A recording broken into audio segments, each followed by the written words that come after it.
لی، اور اگر یہ فرما دیتا کہ جو میرا ارادہ کر لے اور مجھ سے بیعت کر لے، پختہ عہد کر لے، اس نے خود بخود رسول سے بیعت کر لی، تو رسول کے ہاتھوں میں ہاتھ پھر کون دیتا؟ وہ رسول کی حاجت محسوس نہ کرتے۔ تو اللہ رب العزت نے پوری حضور کی امت کو اور اہل ایمان کو متوجہ رسول کی ذات کی طرف کیا ہے کہ دروازہ یہ ہے مجھ تک آنے کا، راستہ واسطہ اور وسیلہ یہ ہے مجھے پانے کا۔ اس لیے حضور علیہ السلام کی اطاعت کو اللہ رب العزت نے ناگزیر کیا، اور جب حضور کی اطاعت ناگزیر کی تو یہی حضور کی سنت اور حدیث کی حجیت ہے۔ جب یہ بات سمجھ گئے تو اب ہم چند بڑی اہم چیزوں کی طرف آتے ہیں، بہت اہم چیزوں کی طرف۔ قرآن اور حدیث کو ملا کر اس سبجیکٹ کو آگے بڑھاتے ہیں کہ اللہ نے حضور علیہ السلام کی اطاعت پر جو ارتکاز کروایا، یعنی حضور کی حدیث و سنت پر، اور فرمایا وما ینطق عن الہویٰ ان ھو الا وحی یوحیٰ، حضور کے ہر کلمہ اور ارشاد اور عمل اور فعل کو وحی بنا دیا۔ اب اس کا عملی ثبوت،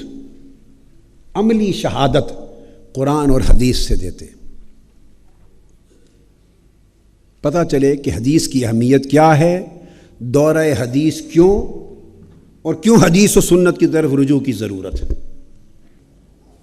اب میں چند عملی شواہد دوں گا قرآن اور حدیث سے اہل علم کے لیے۔ پہلی دلیل جو عرض کر رہا ہوں، عملی شہادت، وہ یہ کہ یہ بات یاد رکھ لیں کہ نماز کے لیے وضو کرنا، نماز کے لیے حکم وضو، یہ ہجرت مدینہ کے 6 سال بعد نازل ہوا۔ ہجرت مدینہ کے 6 سال بعد نازل ہوا، اور یاد رکھ لیں کل 2 آیتیں ہیں قرآن مجید میں، کل 2 آیتیں، ایک سورہ النساء میں اور ایک سورہ المائدہ میں۔ سورہ المائدہ کی آیت نمبر 6، یا ایھا الذین آمنوا اذا قمتم الی الصلاۃ فاغسلوا وجوہکم وایدیکم الی المرافق وامسحوا برؤوسکم وارجلکم الی الکعبین وان کنتم جنبا فاطہروا وان کنتم مرضی او علی سفر او جاء احد منکم من الغائط او لامستم النساء فلم تجدوا ماء فتیمموا صعیدا طیبا۔ یہی آیت وضو ہے، بڑی خاص بات توجہ سے سمجھے، اور یہی آیت تیمم ہے، اکٹھا حکم اترا ایک ہی آیت میں۔ اور حدیث میں ائمہ حدیث روایت کرتے ہوئے اسی کو کوئی آیت الوضو لکھتا ہے اور کوئی آیت التیمم لکھتا ہے، کہ آپ کو میں نے پڑھ کے اس لیے پوری آیت سنائی کہ اسی آیت میں وضو کا حکم ہے، اور اسی ہی آیت کے اگلے حصے میں تیمم کا حکم۔ جب نماز کا ارادہ کرو تو یوں وضو کرو، وضو کرو، اور پھر اسی آیت میں فرمایا کہ اگر پانی دستیاب نہ ہو یا کوئی عذر ہو تو پھر تیمم کرو۔ تو ایک ہی آیت ہے یہ سورہ المائدہ آیت نمبر 6، جس کو اکثر آیت التیمم لکھتے ہیں، مگر یہی آیت الوضو بھی ہے۔ اور دوسری آیت سورہ النساء کی آیت نمبر 43 النساء کی، یا ایھا الذین آمنوا، اب بڑے غور سے سنیں اس آیت کو، لا تقربوا الصلاۃ وانتم سکارى حتی تعلموا ما تقولون ولا جنبا الا عابری سبیل حتی تغتسلوا وان کنتم مرضى او علی سفر او جاء احد منکم من الغائط او لامستم النساء فلم تجدوا ماء فتیمموا صعیدا طیبا۔ اس آیت میں وضو کا کوئی بیان نہیں ہے، تیمم کا ہے، تیمم کا ہے، مگر غسل جنابت کا ذکر ہے۔ تو اس آیت میں تیمم کا حکم دو آیتوں میں آیا ہے، یہاں نساء میں بھی اور المائدہ میں بھی، مگر نساء میں حکم تیمم غسل کی جگہ آیا ہے، غسل کی جگہ، اور المائدہ میں حکم تیمم وضو کی جگہ آیا۔ یہاں تک بات سمجھ گئے؟ علماء بڑی توجہ سے اس نقطے کو ذہن نشین کریں، اور یہ شہادات دوں گا میں ساری آگے۔ اب یہ وضو اور تیمم دو آیتوں میں ذکر آیا، سورہ مائدہ میں وضو کا اور تیمم کا، اور سورہ النساء میں غسل کی جگہ تیمم کا۔ مگر یہ بات ذہن نشین کر لیں کہ یہ ایک ہی وقت میں، ایک ہی واقعہ میں، ایک ہی سفر میں اتری اکٹھی ایک ہی بار ہے،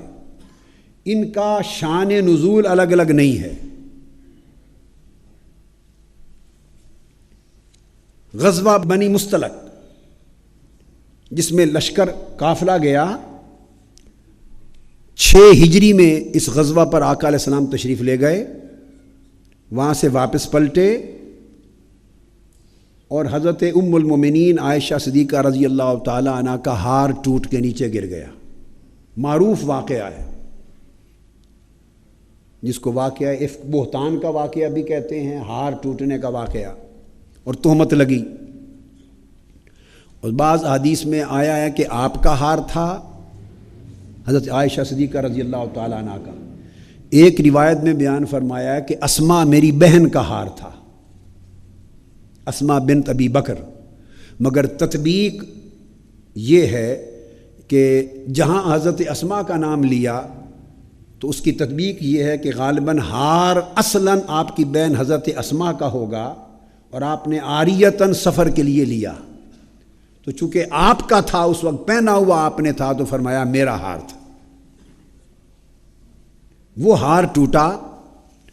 اور آقا علیہ الصلوۃ والسلام کو انہوں نے ذکر کیا، تو حضور علیہ السلام نے صحابہ کرام کو اس ہار کی تلاش میں بھیج دیا۔ صبح کا وقت تھا، فجر کی نماز کا وقت ہو گیا۔ اب وہ ایسی جگہ، ایک قافلے میں ایسی جگہ رکے جہاں پر پانی نہیں تھا، میدان میں مدینہ طیبہ داخل ہونے سے پہلے وہ ہار ٹوٹا، رک گئے۔ تو نماز کا وقت ہو گیا اور پانی نہیں تھا، اور صحابہ کرام اور سب نے نماز کے لیے وضو کرنا تھا، اور سب وضو کے لیے پانی کی تلاش میں دوڑے، وضو کے لیے پانی کی تلاش میں دوڑے۔ تو لوگ جب پانی نہیں ملا تو لوگوں نے سیدنا ابو بکر صدیق رضی اللہ تعالیٰ عنہ سے شکایت کی کہ دیکھیں آپ کی صاحبزادی کی وجہ سے نماز کا وقت آ گیا، یہاں پانی ہے نہیں، اور سب ہم وضو کے بغیر ہیں نماز پڑھی، اور روایت میں ہے کہ نماز پڑھنی پڑی سب کو بغیر وضو کے۔ وہ خفا ہوئے، سیدنا ابو بکر صدیق رضی اللہ تعالیٰ عنہ حضرت عائشہ صدیقہ رضی اللہ تعالیٰ عنہ کے پاس آئے اور آ کے ان سے ناراض ہوئے۔ جب آ کے دیکھا تو آقا علیہ السلام نے اپنا سر انور آپ کی گود میں رکھا ہوا تھا اور آرام فرما تھے۔ فرمایا کہ ہلنا نہ اپنی جگہ سے کہ حضور کے آرام میں خلل نہ آ جائے، اور کھڑے کھڑے وہیں ناراض ہوئے ان سے کہ کیا کر دیا، اور ایک آپ کی وجہ سے سب کے وضو رہ گئے اور بغیر وضو کے نماز پڑھنی پڑی۔ جب یہ واقعہ ہوا اور وہ خفا ہوئے، عائشہ صدیقہ رضی اللہ تعالی عنہا بھی شرمندہ ہوئیں، تو ان کی شرمندگی دیکھ کر اللہ رب العزت نے یہ آیت وضو اور آیت تیمم اتار دی۔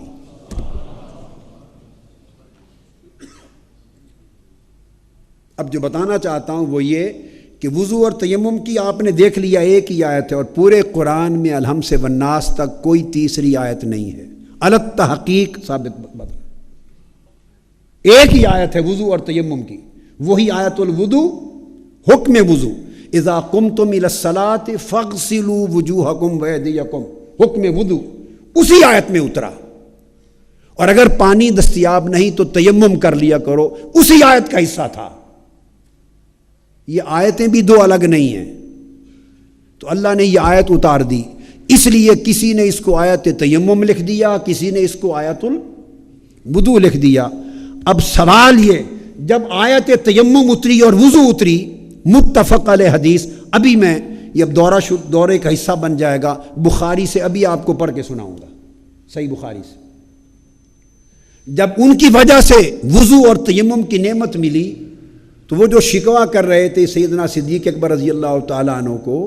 وہ دوڑ کے آئے سیدنا ابوبکر صدیق کو اور مبارک دینے لگے کہ آپ کے گھرانے کے صدقے سے ہمیں یہ نعمت مل گئی، برکت